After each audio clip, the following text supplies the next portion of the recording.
Good evening and welcome back. Pull something warm over your shoulders if you need to. We're going to be here for a while tonight, and I mean that sincerely, not as a warning, but as an invitation. If you're listening from somewhere cold, from a city where the lights are still on outside your window, or from somewhere quiet where you can hear the wind doing what wind does, I'd like to know. I always want to know. Tell me in the comments, or wherever this finds you, where you are tonight. What kind of dark are you sitting in? Tonight, we're going to talk about a world that ate itself to stay alive.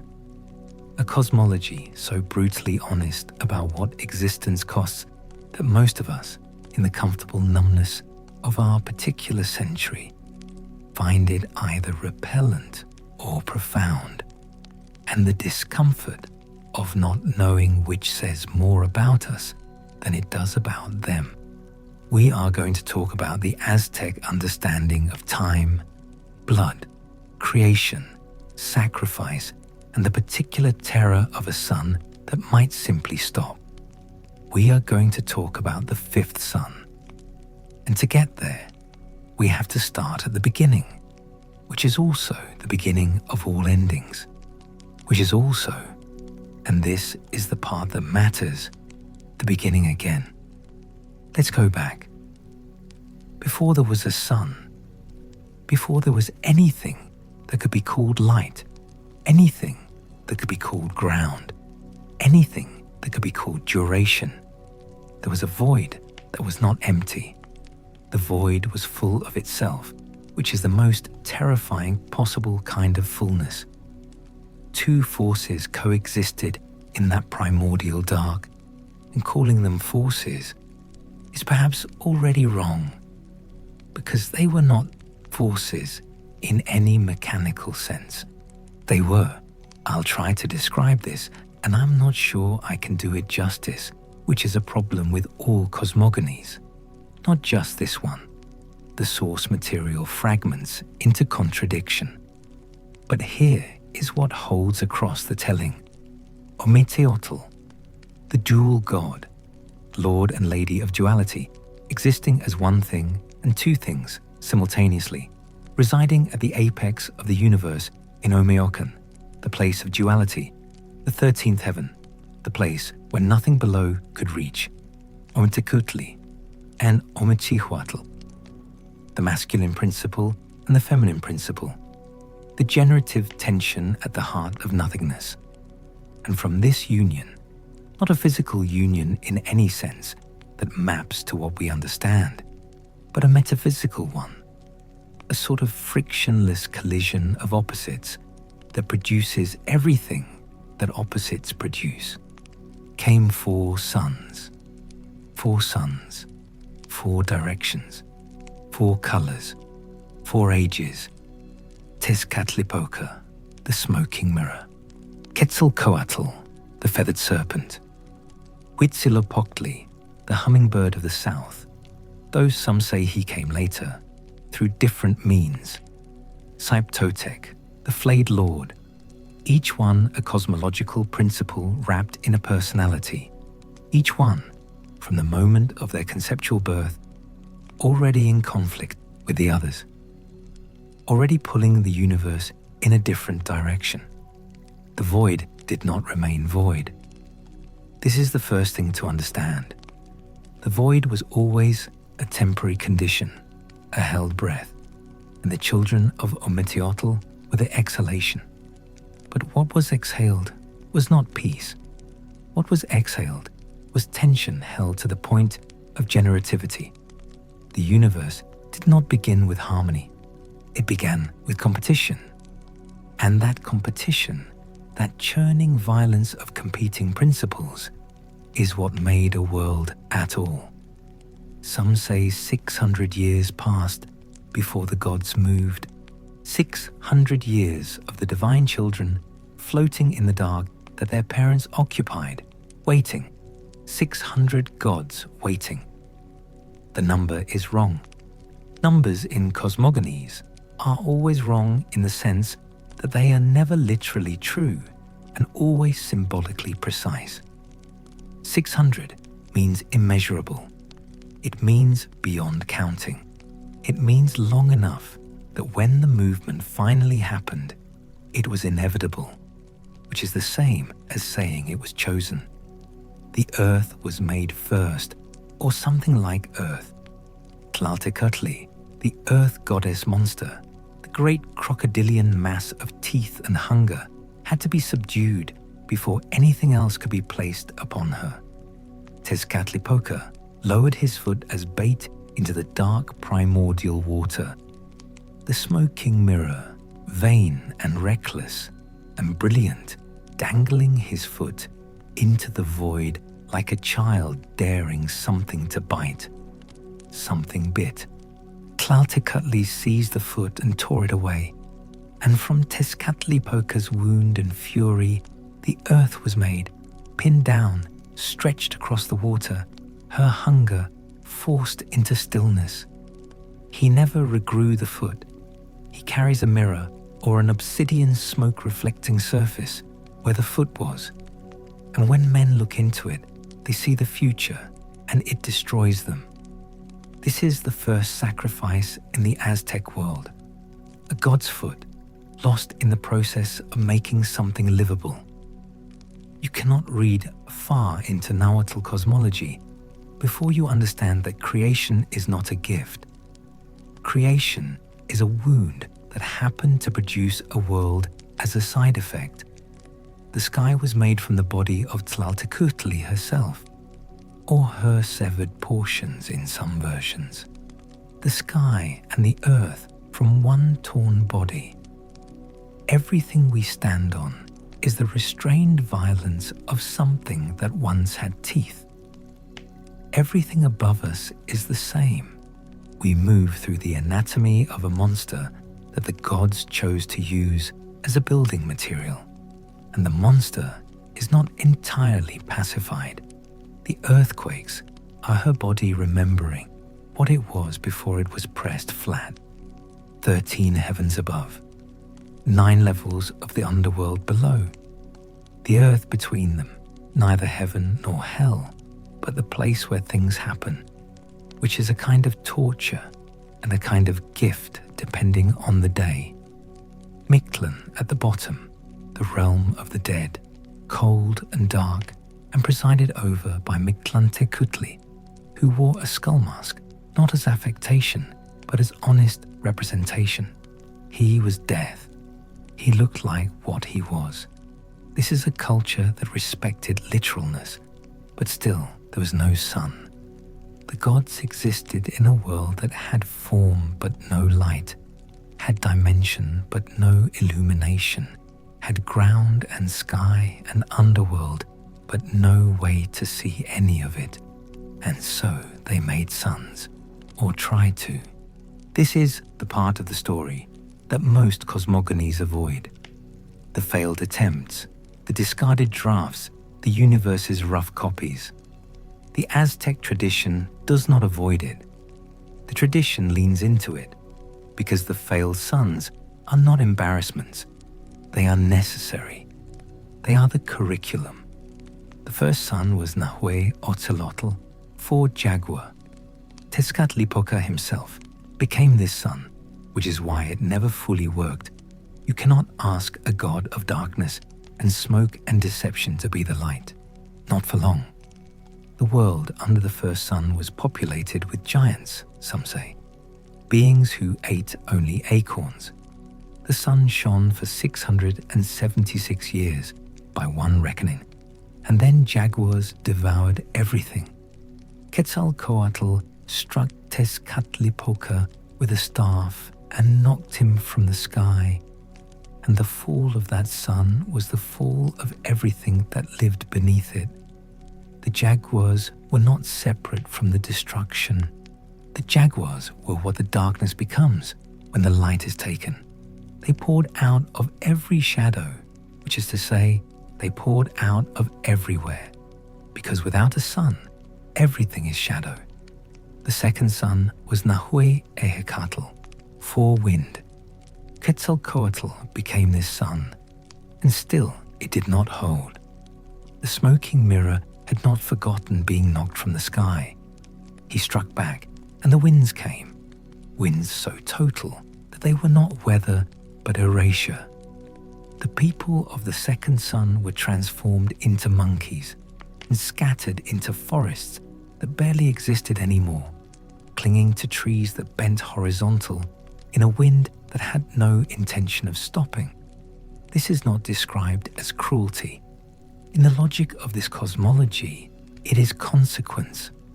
Each sun fails because the principle that animates it is incomplete.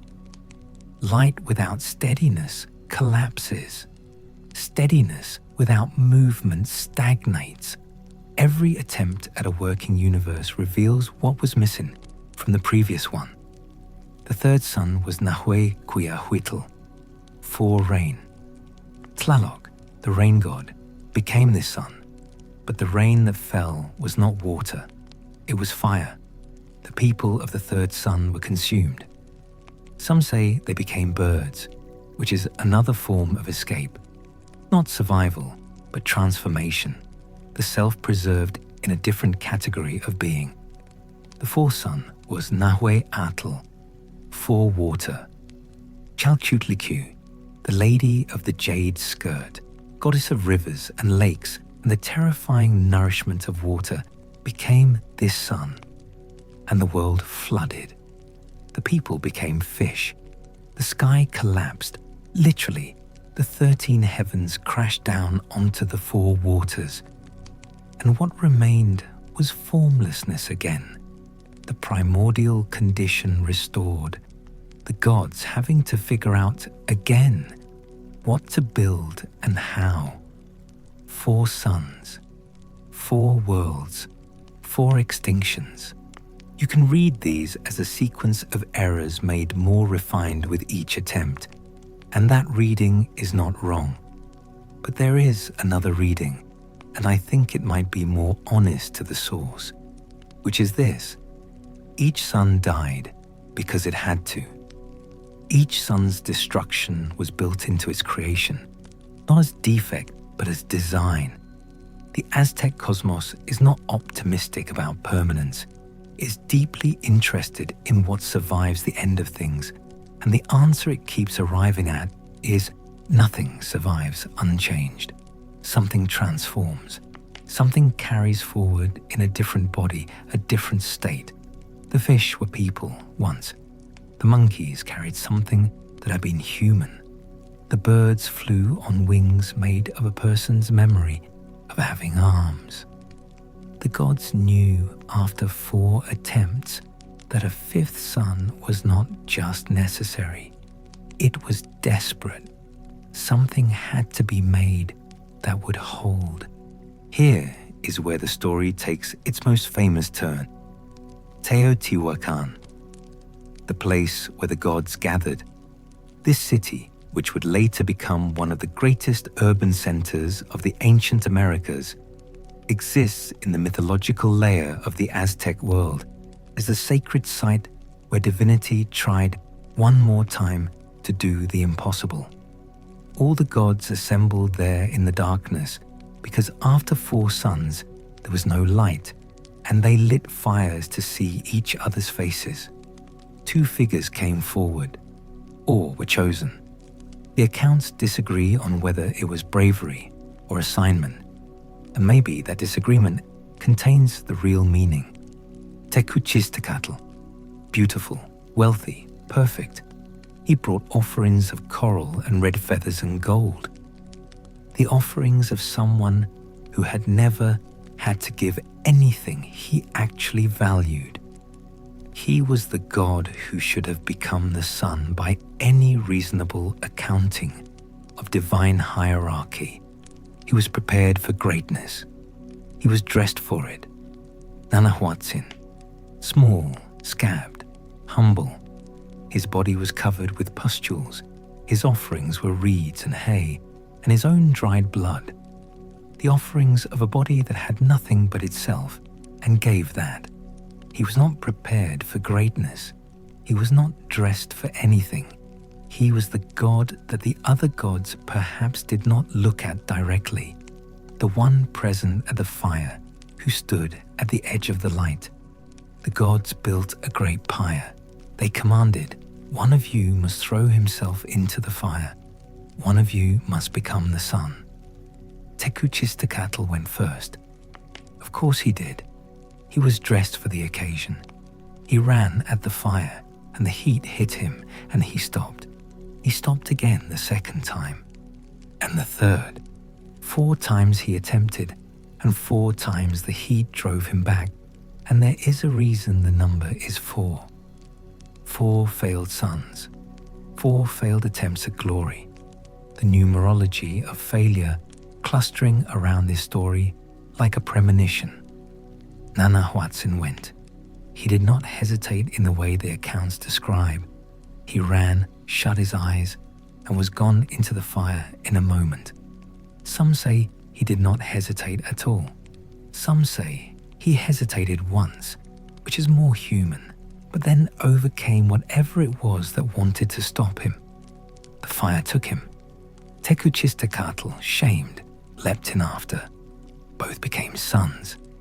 This was the problem. 2 suns of equal brightness and a world that was, the accounts are careful here, too bright. Not illuminated, but overwhelmed. The gods had to reduce one of them, and they struck Tezcatlipoca with a rabbit, which left its imprint on his face, and he became the moon. You can see the rabbit in the moon if you're looking for it. The Aztec world always was, but 2 celestial bodies and still no movement. The sun rose, but did not move. It sat at the horizon and refused, and the gods understood that there was one more price to pay. The sun required blood to move, not as symbolism, not as ritual preference, as physics, as the mechanism by which light was moved across the sky. And so, the gods killed each other. Quetzalcoatl and the wind carried the lifeblood of the divine assembly to the sun and the moon, and the celestial bodies began to move, and the world began, and the world's requirement was established in that moment, not by decree, but by precedent. Creation is sacrifice. Motion requires blood.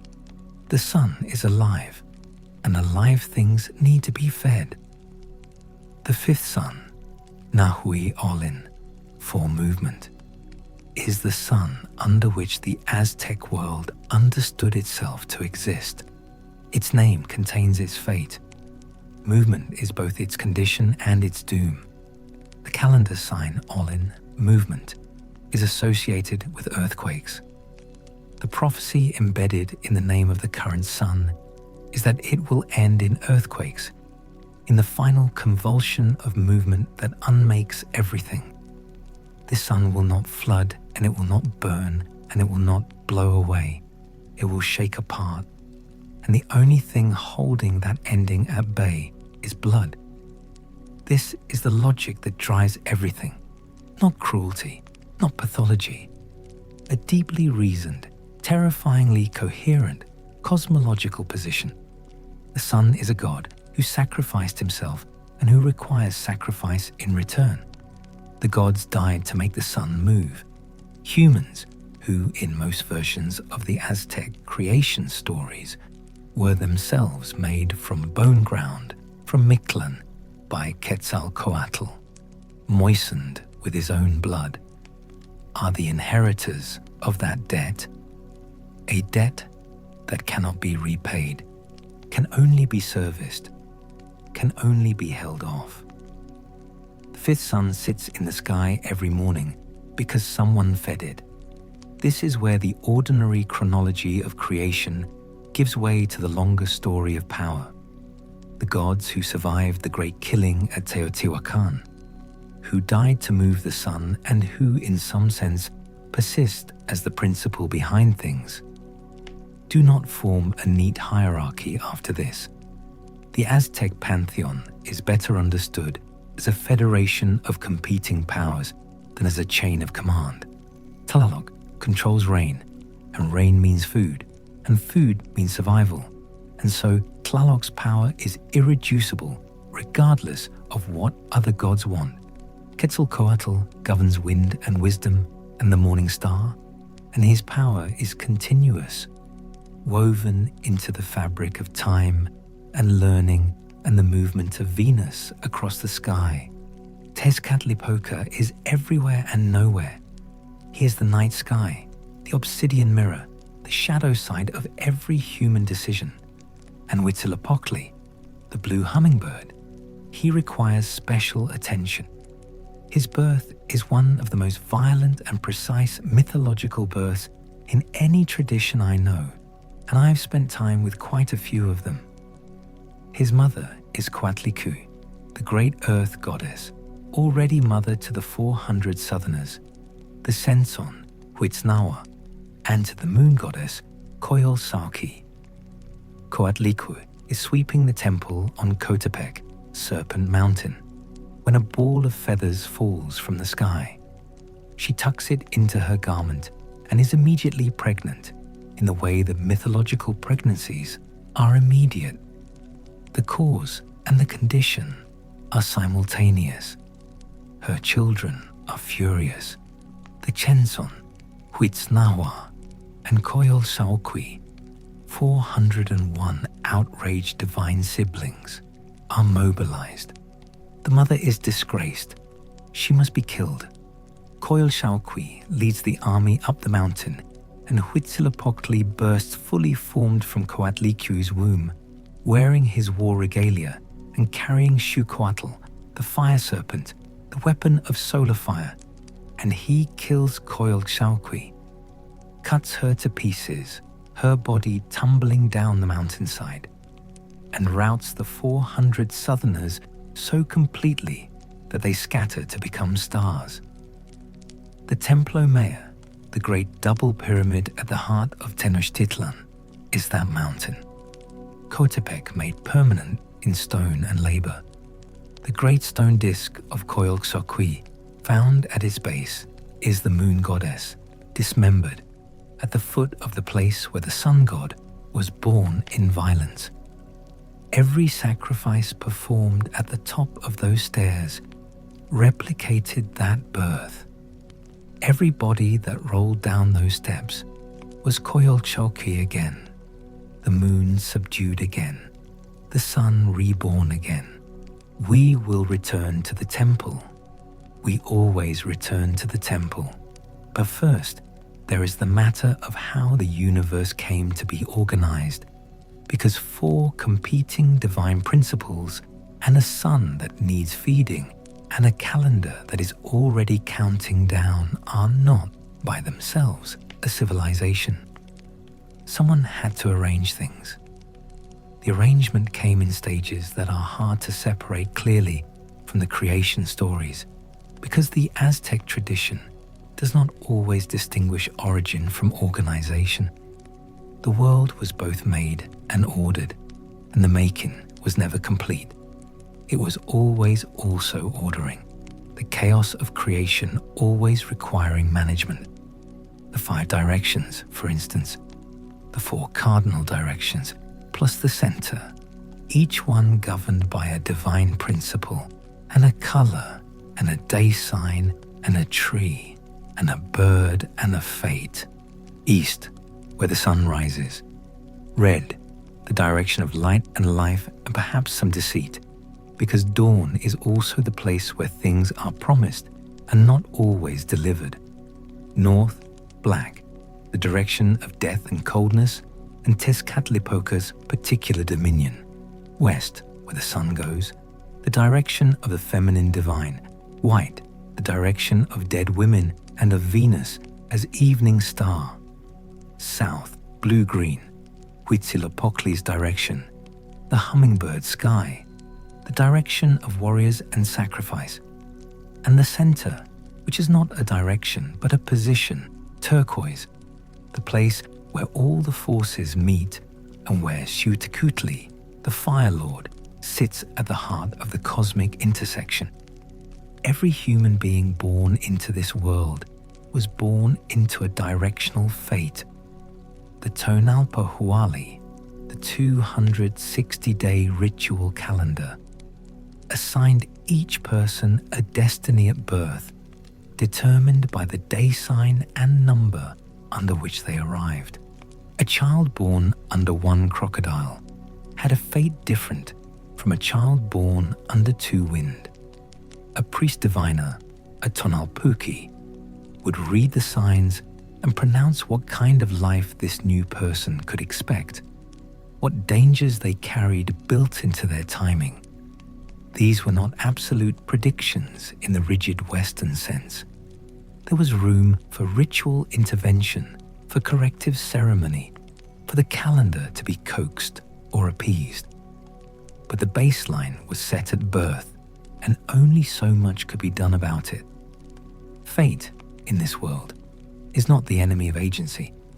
It is the territory in which agency operates. The 52-year cycle, the calendar round, the binding together of the 260-day and 365-day calendars into a single interlocking system, produced a moment of alignment every 52 years that was, in the Aztec world, a moment of potential catastrophe. The new fire ceremony, the point at which the current cycle ended and the next one might not begin. When the end of a calendar round approached, fires were extinguished across the empire. All flames, everywhere. The hearths went cold, the temples went dark. People smashed their household gods and their utensils and waited, covered their faces, held their children, waited, while priests climbed the hill of the star and watched the sky. They were waiting for the Pleiades to cross the zenith. If the Pleiades crossed the zenith, the world would not end. The stars were still moving. The night had not stopped. When the stars passed overhead, a new fire was kindled on the chest of a sacrificed captive on the hilltop, and runners carried the new fire back to the temples, and from the temples to the hearths, and the world began again. A new 52-year cycle, another chance, the fires returning to every corner of the city, like blood returning to a body that had briefly stopped. This ritual happened at least 6 times in recorded Aztec history. Every 52 years, the empire stood at the edge of its own potential ending and watched the sky. The gods, after the creation settled into habit, did not stop competing. They kept competing. Tezcatlipoca and Quetzalcoatl, in particular, have a relationship that makes every other divine rivalry in every other tradition look simple. They are not just enemies.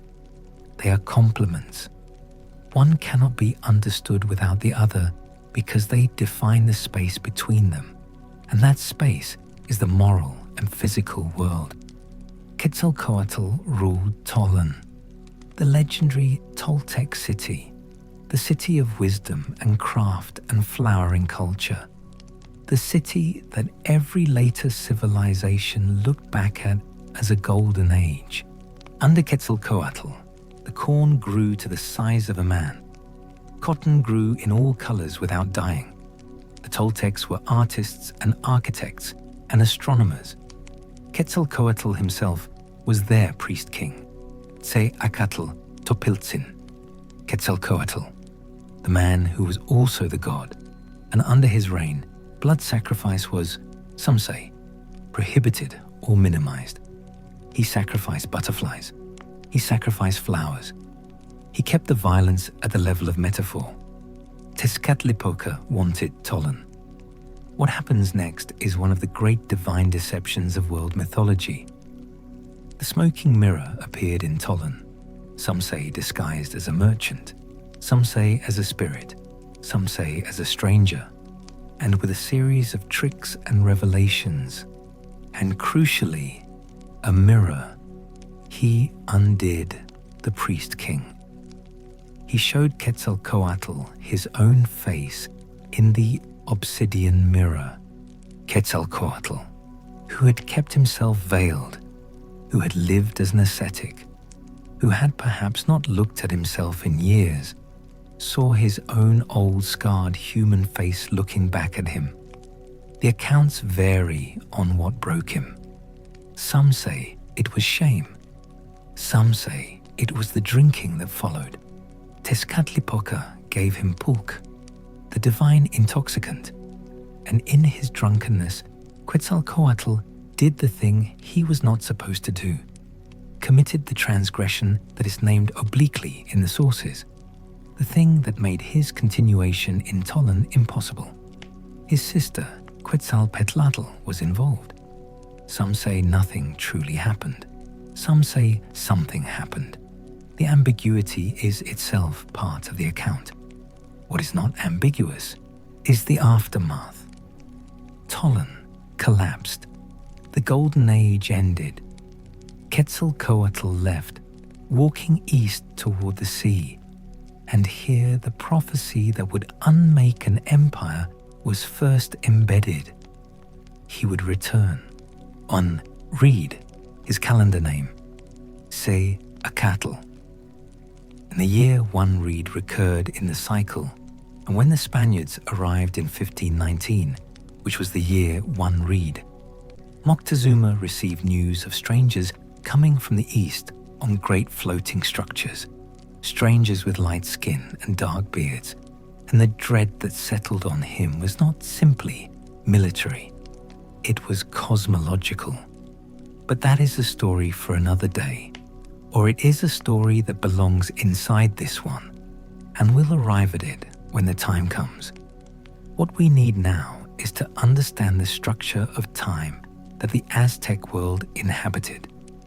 Imagine 5 ages laid end to end, each one a sun, each one a world, each one a civilization of beings that were not quite what we would call human, and each one ending in total destruction. The survivors of each age did not escape. They transformed.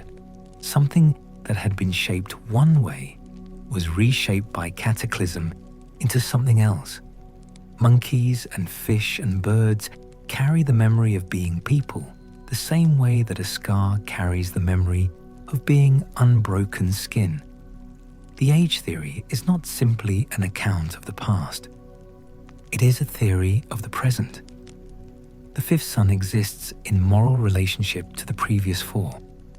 The beings under the fifth sun, which is to say, humans, which is to say, us, insofar as the myth reaches through time, inherited the debt of 4 failed creations.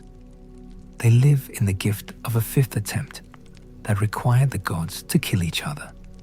Every morning, the sun rises because it is being fed, not metaphorically, because it is being fed. This is not pessimism, though it looks like it from the outside. A pessimist believes the end is inevitable and nothing matters. The Aztec cosmological position is that the end is inevitable and everything matters, specifically everything done to delay it, specifically the daily, terrifying, serious business of keeping the sun in the sky. The people who understood themselves to live under the fifth sun, under Nahuatl, under the movement that would someday become an earthquake, they were not paralyzed by this. They organized around it. They built cities. They made art. They composed poetry that is among the most genuinely moving in any pre-Columbian tradition. Poetry about the impermanence of flowers and jade. Poetry about whether songs survive death. Poetry that sits with the terror of erasure and does not flinch. They maintain the most precise astronomical records of any civilization in the Americas. tracking the movements of Venus and the cycles of time with an accuracy that still staggers researchers who look at it carefully. And they practiced blood sacrifice, not casually, not sadistically, though the scale of it was enormous. They practiced it as maintenance, as the infrastructure of a functioning universe. Let me collect the thread here, because we have laid down the cosmological ground, and we are about to walk into the lives of the people who moved through it. And I want to make sure the ground is firm before we proceed. The world was made through violence. The sun was made through sacrifice. Time was structured around potential catastrophe. And the human response to this was not despair, but engagement, strenuous, ritual, costly engagement with the forces that kept things running. Into this world came 4 figures who, in their different ways, embody every tension in it. The weight of destiny against the fact of decision, the loneliness of greatness, the price of loyalty, and the question of what remains after everything is lost. The first of these figures was born in the way that important births happen in any tradition, with signs. His mother had dreams she could not interpret. The priests were consulted, and they said, "What is coming will be difficult."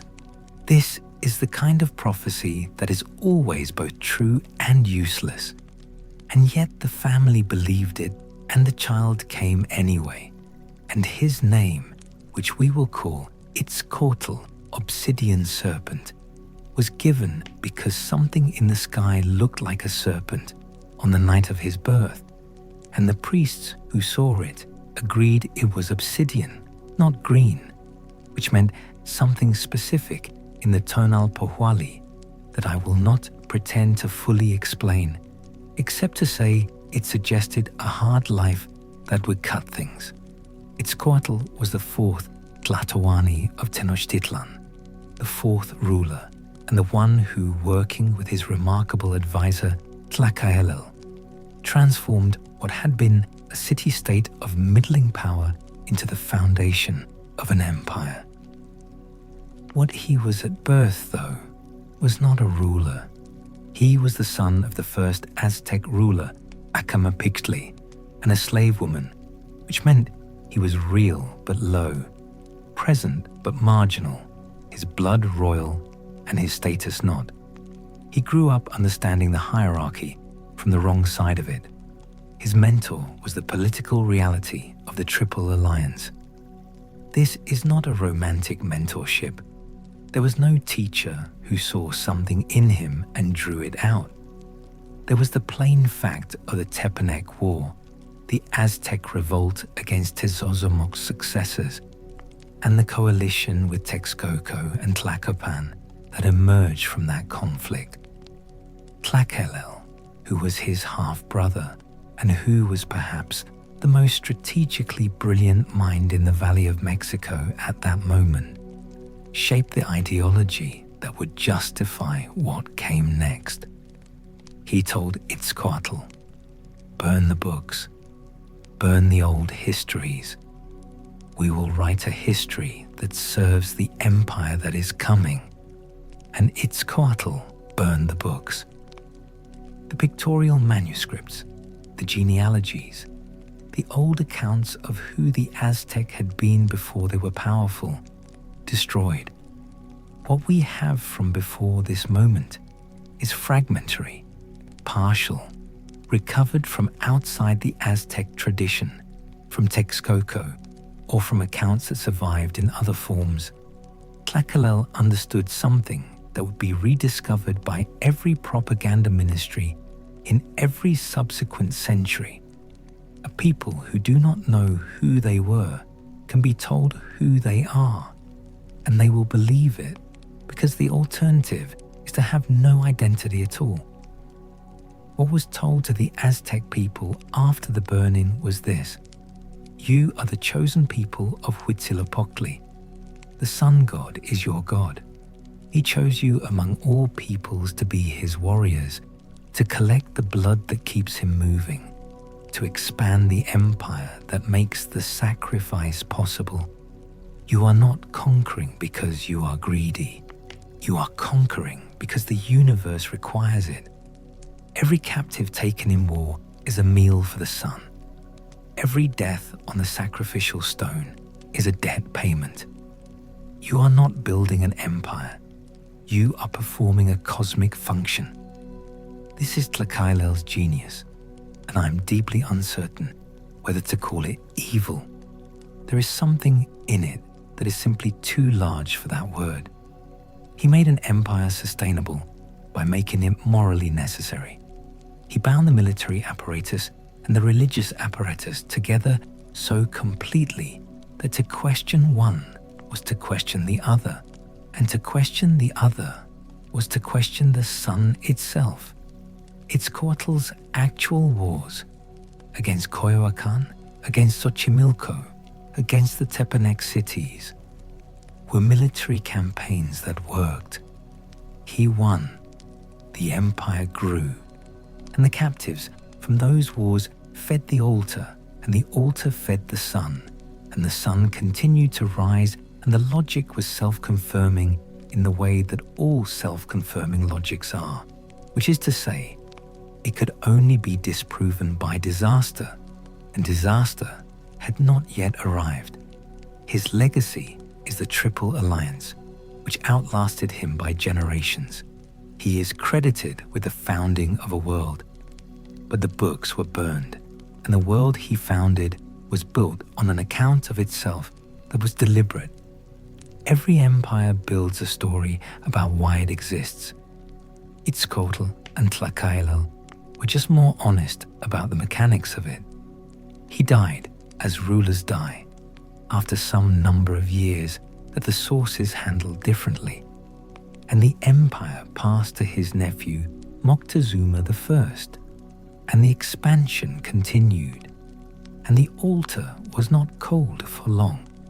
The second figure that this world produced was a woman, which should not be surprising, and which is nonetheless often forgotten. Her name was Tozi, or a name that has come down to us as Tozi, and she was associated with the earth, with healing, with the sweeping away of illness. Tochi, our grandmother, the old woman of the earth, whose festival involved a woman who embodied her for a period of days, and who was, at the end of that period, killed, and whose skin was worn by a priest. Because the death of the incarnate God was the release of the God's power into the world.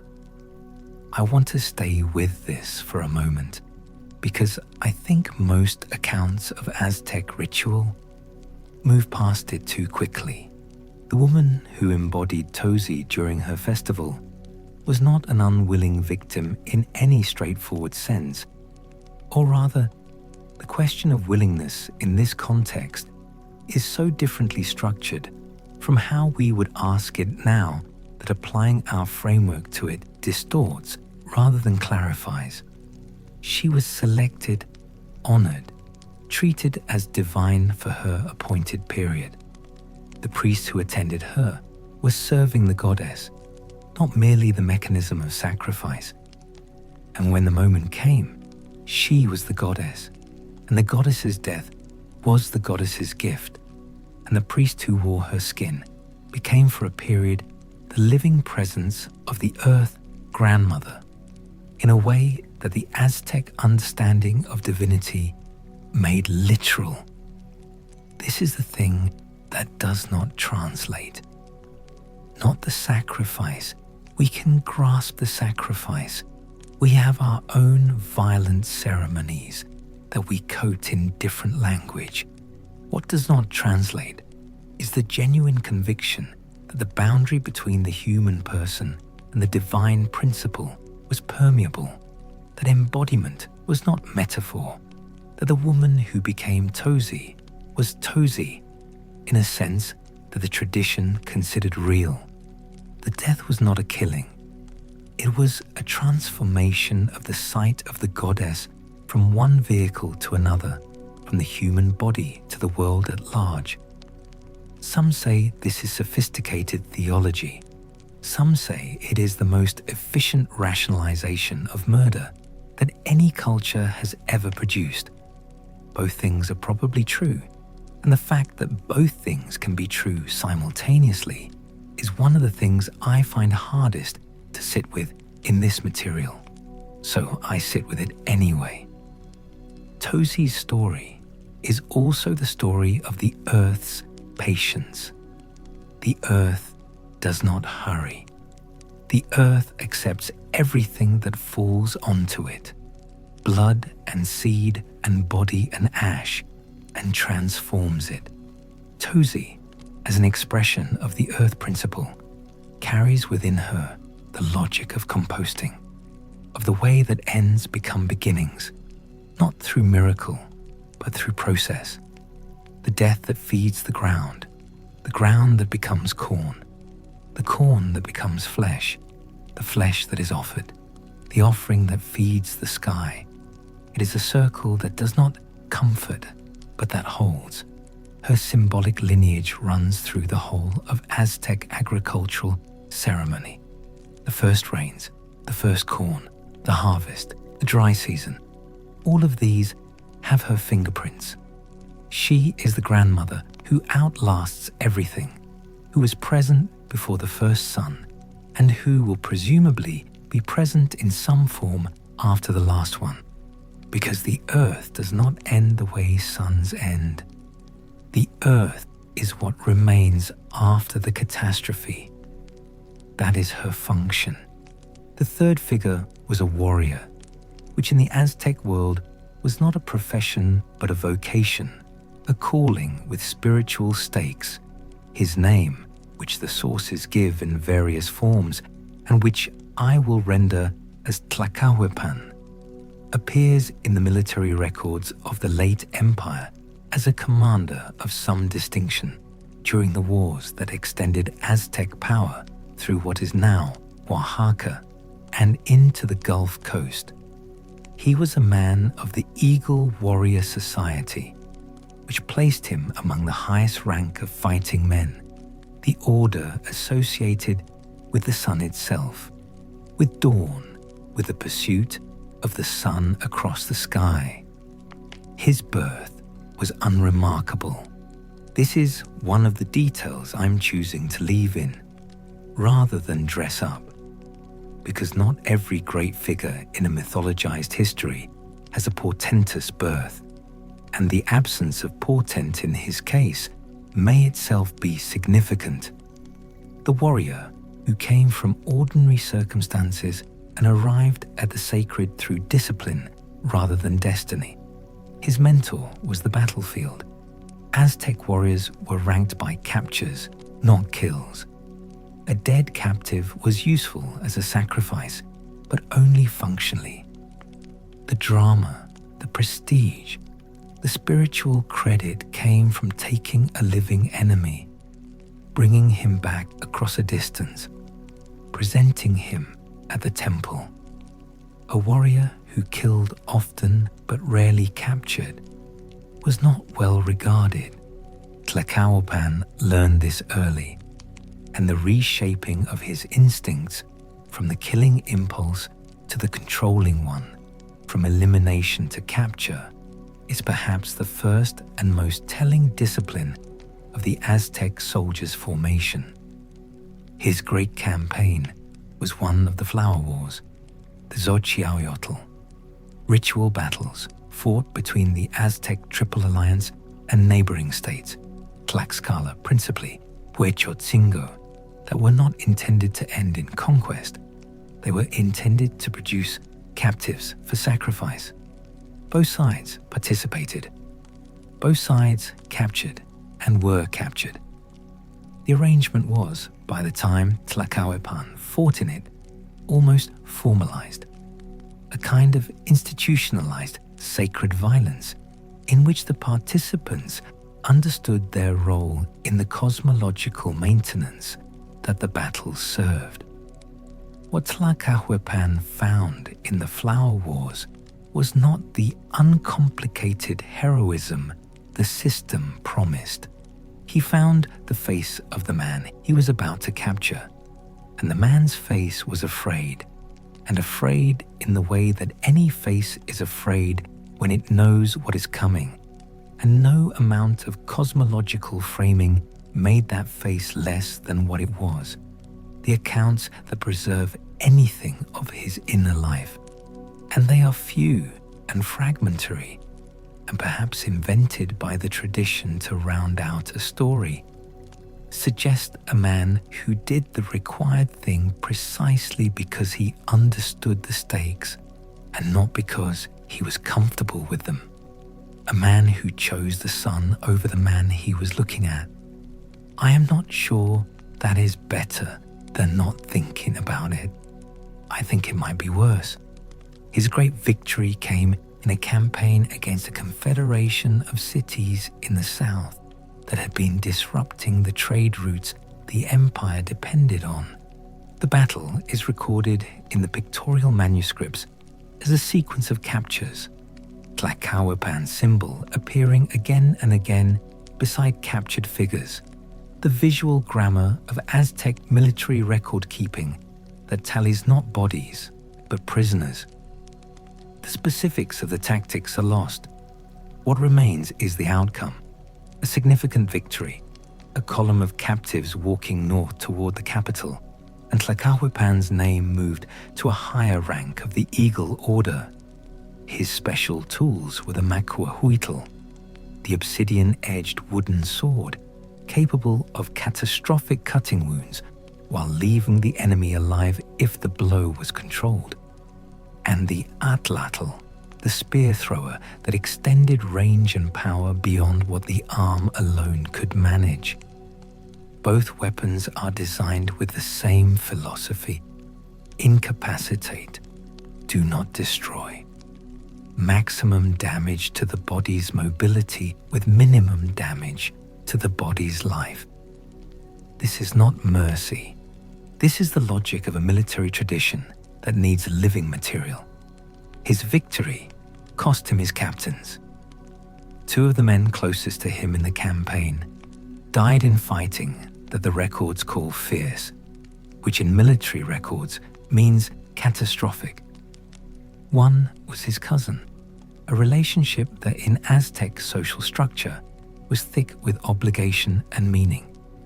The warrior's triumph and the warrior's grief arrived on the same day, wrapped together, and this is not unusual in his tradition.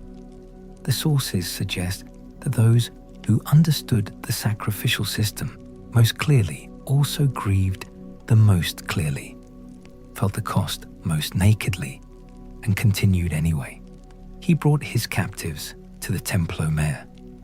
He dressed them in the regalia appropriate to their fate. He was present when they were given Octuli to ease the passage.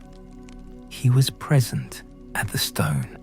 He watched what happened to the men he had taken, and the sun rose the next morning, and the day after that, and the day after that, and whether this constituted vindication or merely continuation is a question I am not equipped to answer, and neither was he.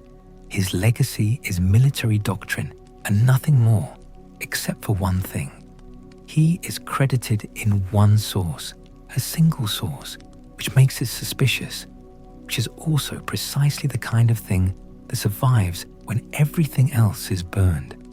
With composing a song, a brief poem in the Nahuatl style, about flowers and the warrior's death, and the possibility that something remains. The poem uses jade imagery. In Nahuatl aesthetics, jade is precious and therefore temporary, because everything precious is temporary, because value is inseparable from transience. The poem does not promise an afterlife. It says, even jade is broken, even feathers fall, and still the morning comes. Whether he actually composed this poem, who can say? It exists. That is more than most warriors leave. Anyway, the fourth figure is the one the tradition lingers on longest, with the most contradictory love. Tlacaelel again. We cannot avoid him. He was not a Tlatoani, not a ruler, but he advised 4 of them, and each time the rulers changed, he remained, the constant in the variable, the man behind the architecture. His actual power exceeded his formal title, which was Teotihuacan, a term that means something like deputy ruler, but carries the name of the snake woman goddess, the Earth Mother figure, and is worth noting. The second most powerful person in the Aztec Empire held a title that was feminine and divine simultaneously. He was born, the sources say, to the household of the first Aztec rulers. His mother was a woman of status.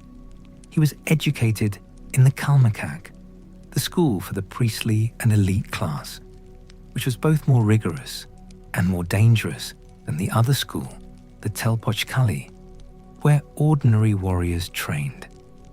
The Calmecac taught astronomy, calendar knowledge, pictorial writing, rhetoric, law, and the complex rituals that maintained the gods' relations with humanity.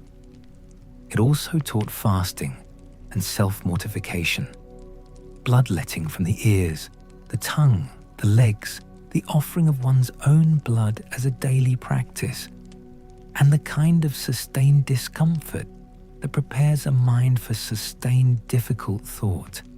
His mentor was the situation itself, and Quetzalcoatl, whom he recognized early as the vehicle for what he wanted to build. The relationship between Tlacaelel and Quetzalcoatl was unusual in the Aztec power structure, because a Tlacaelel had multiple opportunities to be Tlatoani himself and declined, choosing instead to remain the advisor, the strategist, the man who shaped policy from behind the formal authority. This was either humility or the most sophisticated power move in the Valley of Mexico in the 15th century. Perhaps both, which is probably the right answer. His great achievement and his great catastrophe are the same thing. He built the ideology of the Aztec Empire on sacrifice, not invented it. The sacrificial tradition predated him by centuries, but he systematized it, scaled it, and made it politically mandatory in a way it had not been before. The wars of conquest were now explicitly wars for captives. The captives fed the sun fed the empire. The empire expanded to get more captives. The cycle was elegant and horrifying in equal measure, and Tlacaelel understood both of those things. Some say he instituted the flower wars. Some say he found them already existing and formalized them. He is credited with the expansion of the Templo Mayor under multiple rulers, with the redesign of the sacrificial calendar, with the decision about which captives would be dedicated to which gods and in what ceremonies. He was the architect of the sacred in a culture where the sacred and the political were the same building. What he felt about it, whether he felt anything about it that troubled him, whether the scale of the dying he organized sat easy or uneasily in him, we do not know. The sources do not preserve that kind of interiority for anyone, but particularly not for Tlacaelel, who was powerful enough that discomfort would have been dangerous to record. He lived to an extraordinary age. He outlasted 4 rulers. He died, the accounts say, of nothing particular: old age, completion, the end of a very long service. He left behind an empire that believed it was necessary to the universe. He left behind a sacrificial apparatus that, at its height, killed thousands in a single ceremony.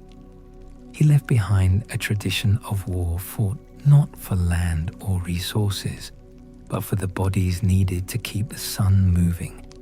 And he left behind a civilization of extraordinary aesthetic and intellectual achievement, a city in the middle of a lake that awed the Europeans who arrived to destroy it, a calendar system of exceptional precision, poetry that asked permanent questions about impermanence, a society complex enough to have professional merchants and lawyers and judges and astronomer priests, all of it organized around the central fact that the universe was hungry and it was their job to feed it. This is his legacy, an empire of beautiful necessity. I don't know what to call it. I'm not sure anything I've encountered gives me the right language. Let me collect the thread again. 4 figures, 4 lives, 4 different angles on the same cosmological fact. The world runs on sacrifice, and humans are the ones who must manage it. Quetzalcoatl, the founder, who burned the past to build a future. Tosi, the grandmother, who modeled the Earth's patient transformation of death into life. Tlacahuepan, the warrior, who looked at the face of what he was doing and continued. Tlacaelel, the architect, who built the system and lived inside it without obvious flinching. All of them converge on the Templo Mayor. All roads in this empire lead to that double staircase, that double shrine, that mountain made of stone at the center of the lake city. And the great event that brings all these threads together, the convergence of cosmology and politics and war and religion, is the dedication of the expanded Templo Mayor under Ometeotl, the 8th Tlatoani, in 1487. The accounts of what happened are staggering and disputed. The Spanish sources record numbers that most modern scholars believe are exaggerated. 20,000, 80,000 sacrificed in 4 days. The archaeological and ethno-historical scholarship suggests something significant but smaller. The honest answer is that we don't know the number, and the number, as always with mass death, is both the most important fact and the least useful one. What we know, the ceremony lasted 4 days. Captives from the wars were brought from across the empire. The 4 lines of waiting prisoners were said to stretch far enough from the temple that the end of each line could not be seen from the beginning. The Tlatoani himself participated in the sacrificial rite, the ruler performing the act at the apex of the pyramid, which is the highest and most direct form of cosmological service. The ruler becoming briefly a priest, the political and the sacred collapsed into a single gesture. The Templo Mayor has 2 shrines at its summit, one dedicated to Huitzilopochtli, one dedicated to Tlaloc. This double dedication is not arbitrary. Huitzilopochtli is the sun, the war god, the reason for conquest, the god who needs blood. Tlaloc is rain, agriculture, the sustenance of life, the reason any of this matters. The pairing says, we need war and we need water. We need death and we need growth. We are not choosing one. We are maintaining both. The sacrificial rite itself, and here the sources converge despite their differences on numbers, was a specific choreography. The captive was laid on the sacrificial stone, a curved stone that arched the back upward. 4 priests held the arms and legs. The high priest made the incision with a flint knife, opening the chest in the area below the sternum and above the diaphragm. The heart was removed, still beating, held up toward the sun. The heart was then placed in a vessel called the Quetzalcoatl, the eagle vessel. The body was rolled down the stairs. This is, and I want to be careful here, because there is a way of describing this that turns it into spectacle, and that is wrong. This is not something that lends itself to neutrality. I have been in this material long enough to have moved past the initial recoil and arrived at something more complicated, which is not acceptance, but a kind of grim engagement with the question of what this actually was in the terms of the people who performed and witnessed it. And what it was, in those terms, was the most sacred possible act. The feeding of the sun was not cruelty, it was duty. The captive who died was not simply murdered, he was participating, and the extent to which participation describes what was happening to someone held down by 4 priests is a genuine ethical question that the tradition itself engaged with, in complex ways, in the maintenance of creation. The Temple Ometeotl stood at the center of Tenochtitlan, and Tenochtitlan stood at the center of the world, and the world was a fragile consensus between the gods who made it and the humans who maintained it. The ceremony of the temple's dedication was the most intense single expression of that maintenance. It was the empire saying, "We understand what we owe. We understand the terms, and we are paying." Whatever number died on those 4 days, 10,000, 20,000, a number that sits heavy in the air between us, they died feeding something that the civilization that killed them believed was real and necessary. And the sun rose on the 5th day. The sun rose on the 5th day, and Nahuatl ruled a greater empire than had ever existed in Mesoamerica. And the priests looked at the sky and said the debt was paid for now, which is the most honest assessment of sacrifice that any tradition has ever offered. Paid for now. Not forever. Now. The aftermath of great ceremonies is always a return to ordinary time. And ordinary time in the Aztec Empire was not peaceful. It was the perpetual administration of a machine that required constant fuel. The wars continued, the tribute flowed, the calendar moved. Every 20 days, a new ceremony. Every year, a different god's festival. Every 52 years, the new fire and the terror of the ending that might come this time. And the people who lived inside this system, not the rulers, not the warriors, but the farmers and the merchants and the craftspeople and the children being raised in the schools, they were not unhappy. This is worth saying because the outsider view of a sacrificial culture is that it must have been a culture of dread, and that is not accurate. The festivals were also parties. The ceremonies were also theatre, music, flowers, food, dancing. The gods who demanded blood were the same gods who gave corn and rain. The fear and the gratitude were the same feeling, addressed to the same sources. The dead were honored, those who died as sacrificial offerings, and Aztec nobles sometimes volunteered, sometimes offered their own children in extreme circumstances, were considered to have achieved the highest possible death. They went to the 13th heaven.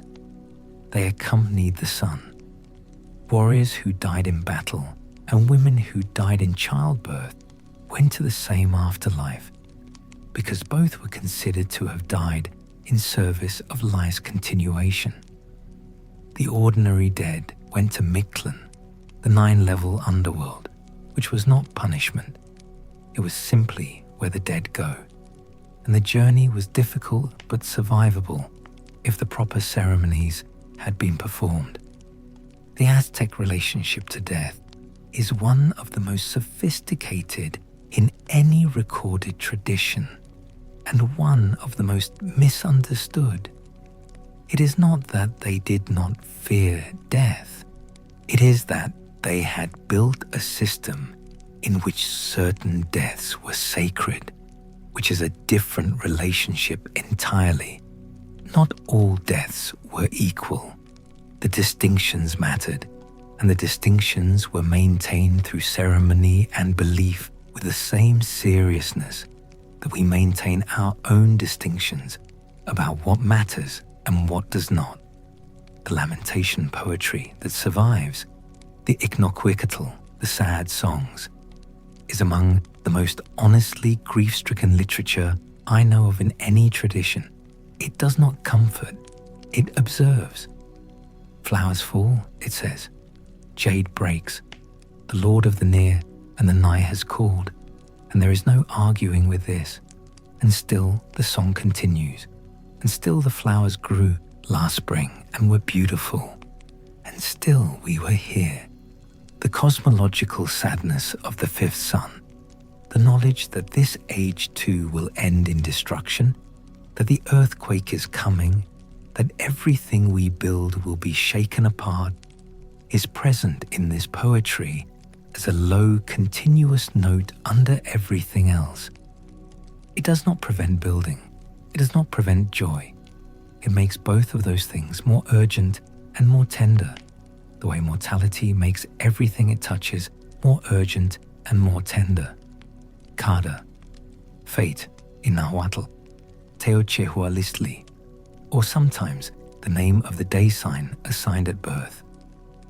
The concept is threaded through everything in the Aztec world in a way that does not translate cleanly to any single Western equivalent.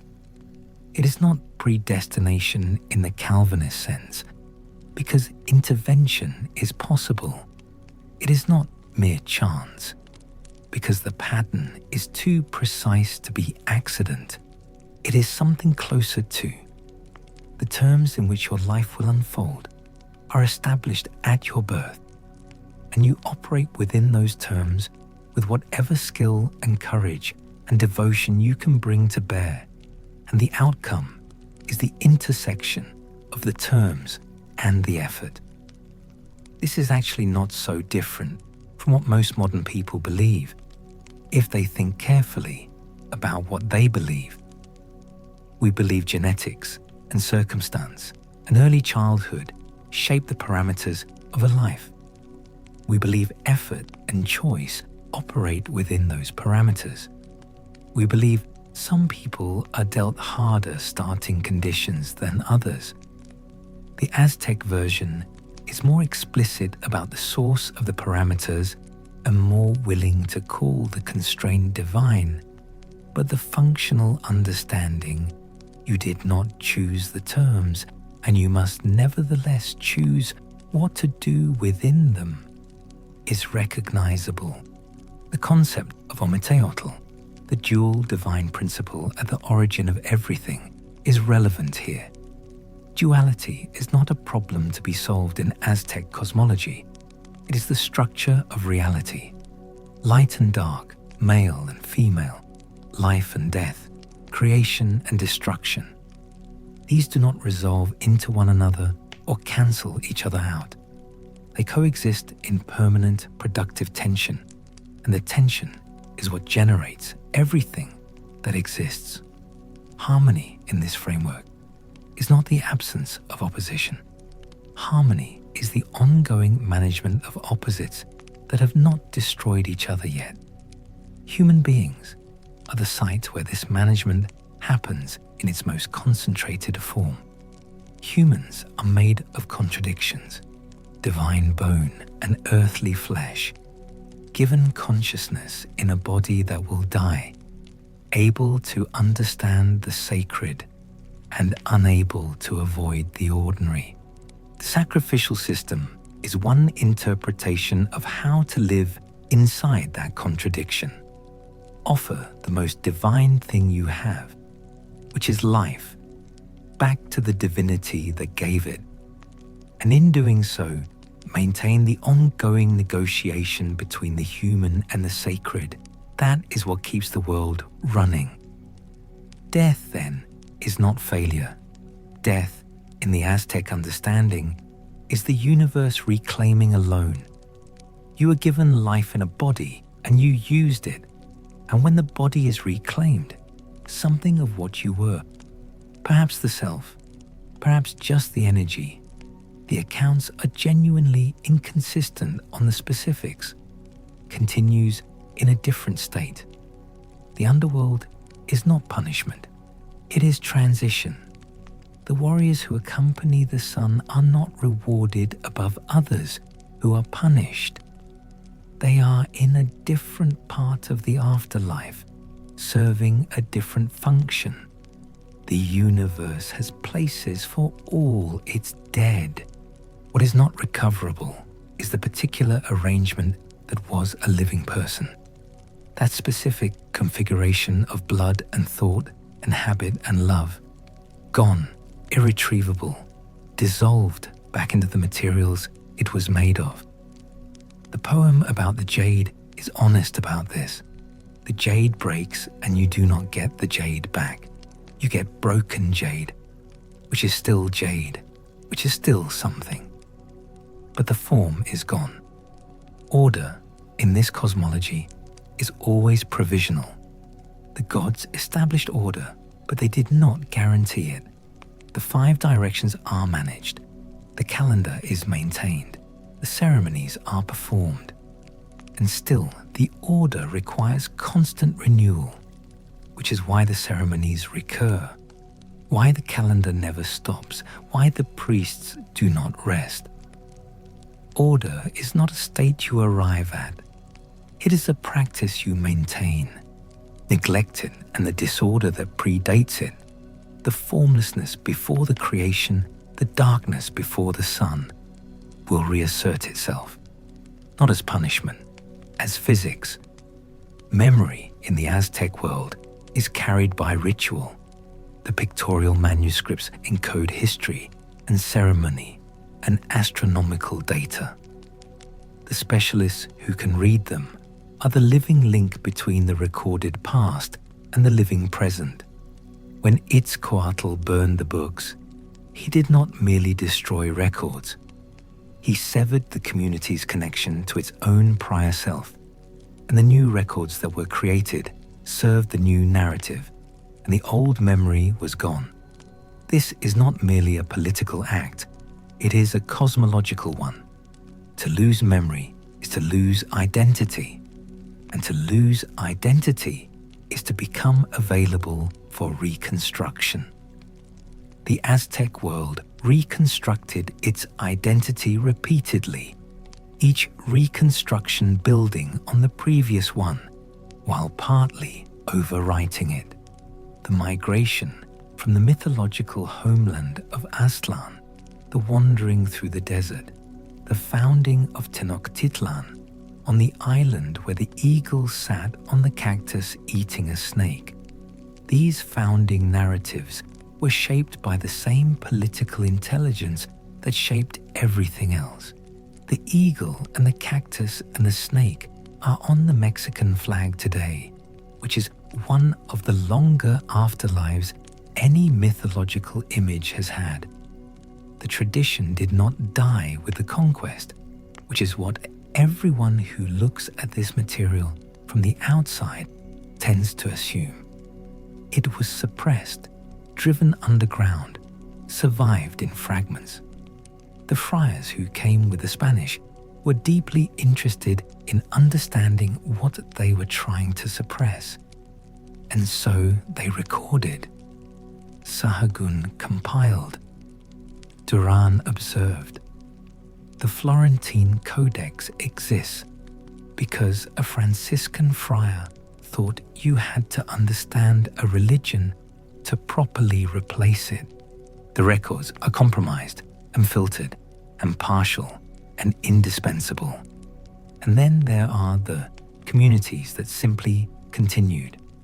In the mountains of Guerrero and Oaxaca, in the communities of Nahuatl speakers who maintain their language, and with it, some access to the conceptual world the language encodes. In the Day of the Dead, which is not a direct continuation of any specific Aztec ceremony, but which carries something forward, the willingness to look at death directly, the decision to sit with the dead rather than pretend they are gone, the offerings, the marigolds, the candles, the food for those who are no longer present to eat it, but who are invited anyway. The anthropologists who have tried to trace which elements of contemporary Mexican culture are continuous with pre-Columbian traditions and which are post-conquest syncretisms and which are colonial impositions and which are modern inventions, find a problem that is probably unsolvable. The threads are too tangled. The fusion is too complete. What remains is something new that is also something old, which is the actual description of any living culture. The question the Fifth Sun poses, the question embedded in its name, in its calendar sign, in the prophecy of the earthquake at the end, is not really about Aztec cosmology.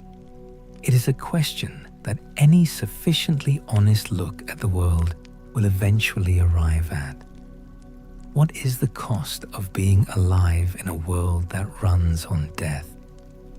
What is owed by those who eat to those who are eaten? What obligations do the living have to the dead who made the living possible? Anyway, these are not questions unique to a culture that cut out hearts on a pyramid. They are questions that every agricultural civilization answers somehow. Every civilization that kills animals for food, that clears forest for fields, that demands of some its people labor and of others leisure. The Aztec answer is one of the more explicit ones. The blood is on the surface, on the stone, in the calendar, in the art. Other traditions find ways to keep the blood less visible. I am not saying the Aztec approach was better. I am saying that the explicitness of it means there is something unusually direct to read. If you can get past the initial recoil and stay with it long enough to hear what it's saying. What it's saying is, everything costs something. The sun costs blood. The corn costs sacrifice. Time costs attention and ceremony, and the willingness to acknowledge that you are dependent on forces that do not care about your comfort. The universe is not your ally.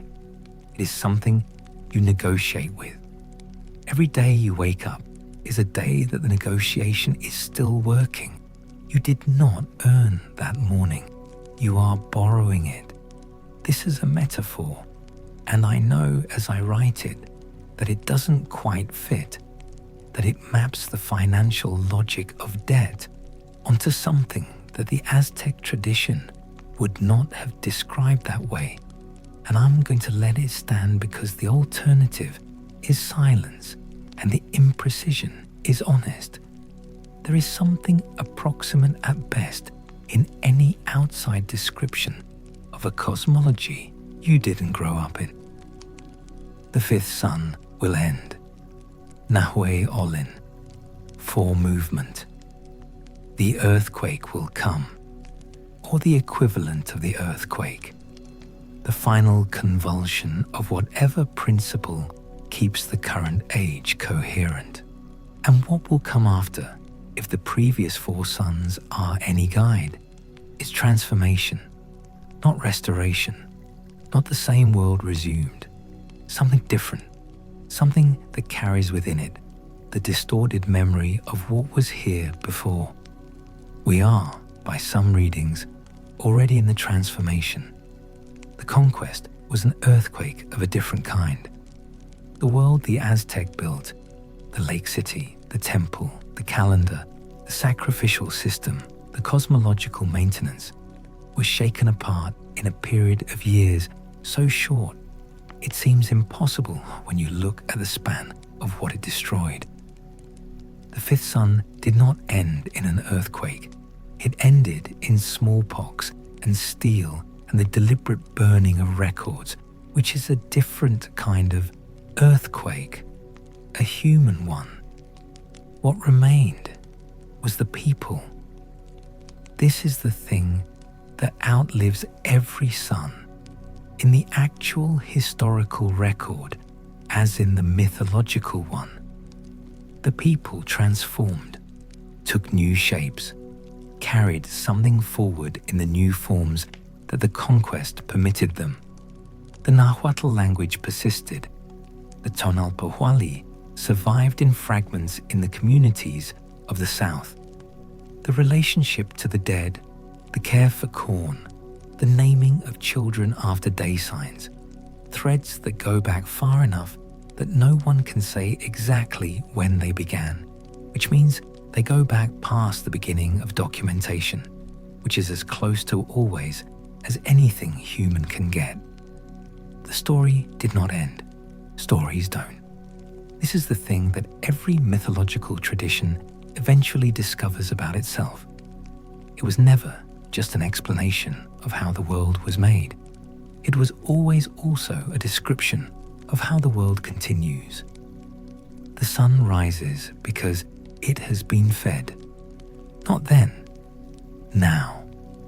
In whatever form feeding takes, in whatever form sun takes, the gods who killed each other at Teotihuacan to set the world in motion are still dead, in the way that dead gods stay dead, which is to say, they are transformed into the principles that animate the world, present everywhere, nowhere visible, required to explain everything. The sun is still moving. Look up and you will see it. The sun is still moving, and something paid for that, long ago or yesterday, or both. And the question the fifth sun leaves us with, the question Nahuatl embeds in its name, is whether we are paying attention to what keeps us here, or whether we are borrowing time without acknowledging the lender. I don't know the answer. I don't think the Aztec tradition had the answer either, not in any final sense. What it had was the practice, the ceremony, the calendar, the daily acknowledgement that existence is not free and that someone, something, is keeping the account. You can dismiss that as superstition, and you would not be entirely wrong. You can take it seriously as philosophy, and you would not be entirely wrong either. The temple is gone. The books are mostly gone. The lake city is buried under a modern metropolis of 20 million people, and the streets of that city occasionally crack to reveal the old stonework underneath, the way skin cracks to reveal the bone. The sun rose this morning. The sun will, if the negotiation holds, rise tomorrow. The earthquake is still coming. For movement, that's just the name. That's just what it's called. The Aztec world understood something about time that we have tried very hard not to understand. Time is not a neutral medium through which we move. Time is a substance with a direction and a destination. And the destination is the end of the current arrangement. Not the end of everything. They were not nihilists. Just the end of this sun, this age, this particular negotiation, and then the darkness that is never empty, and then maybe the next fire kindled on the next hilltop, and then the next attempt. The 5 suns are not a tragedy. They are a curriculum. Each one taught the gods something about what a working world requires. The lesson of the first sun was, darkness cannot light itself. The lesson of the second was, freedom without weight is destroyed by its own excess. The third and fourth taught the limits of any single element fire, water, as the organizing principle of a world. And the Fifth Sun taught, is still teaching, that a world that requires blood will eventually run out of blood. And the only thing that makes that fact bearable is paying attention to it, is meeting it honestly, is looking at the face of what the world costs and continuing anyway. This is not comfortable. It was not meant to be comfortable. The Aztec tradition is not a comfort tradition. It is an honest accounting tradition. It looks at the terms and says, yes, these are the terms, and we accept them, and we will build the most extraordinary city we can in the time we have. And we will watch the stars with the most precise instruments we can make. And we will write the most beautiful songs we can compose. And we will feed the sun every morning with whatever it requires, because the morning is worth the cost. Whether the morning is worth the cost is a question that has no clean answer. The tradition says yes. History says the tradition was destroyed. Both of these things are true. Both require holding. The story of the Fifth Sun is not a story about blood, finally. Blood is the medium, not the message.